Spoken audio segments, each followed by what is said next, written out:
with a commitment of generous engagement, okay? So that you're really giving the performance. You're giving it rather than following a lead to becoming a millionaire and having a big chateau someplace, you see. This is a world that I'm really not familiar with at all, but from my humble point of view, I suppose what I was trying to convey is that very thing, that if you are going to engage in this this pursuit, which is by its nature fantastical, and it is a necessary part of human existence because it is the what we call the Deus ludens aspect of God, God at play, which is a good thing.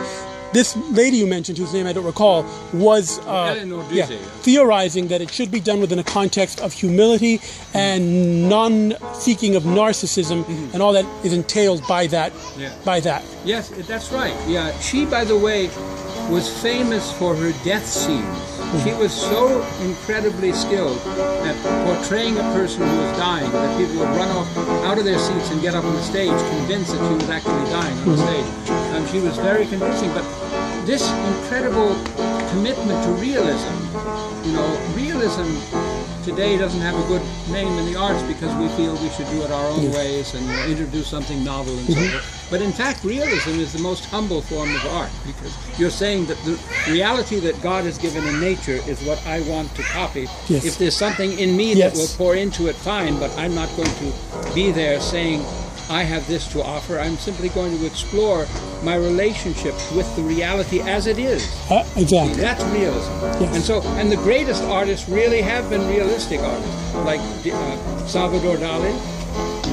Not Salvador Dali. Da Vinci. Now he was a great realist. He could do family study, and it would look just like people living in his time would look, and he made no apologies.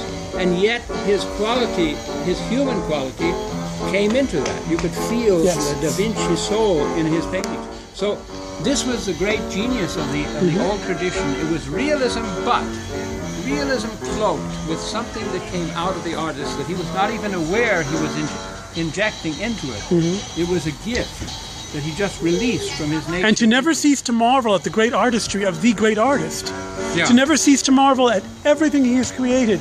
I mean, I think that is essential as I said, in my humble opinion, that is probably the most essential element for me in terms of avoiding that near psychosis that can overtake you if you swim in a world of narcissism and, self-reference. The Holy Father, Pope Francis, is constantly telling us that we cannot be a reference unto ourselves.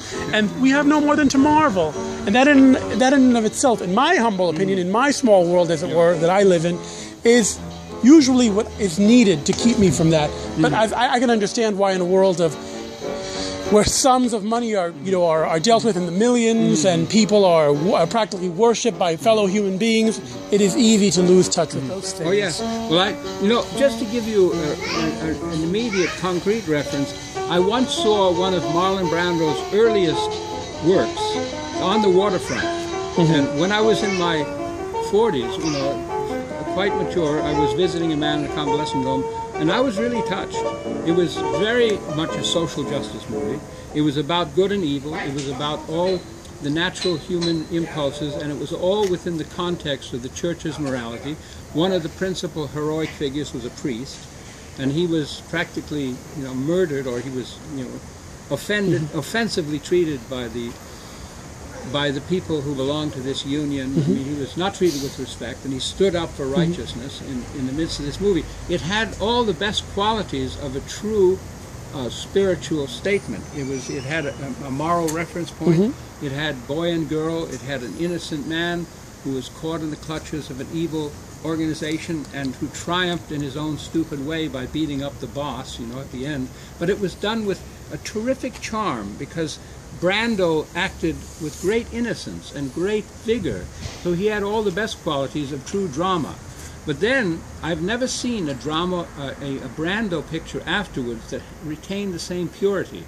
And I never saw much of, I think I saw little bits of The Godfather, one of his and it was just a slaughterhouse of unnecessary violence as far as I'm concerned. So I think he sold out, as time went by. He had a reputation. He wanted to preserve the glamour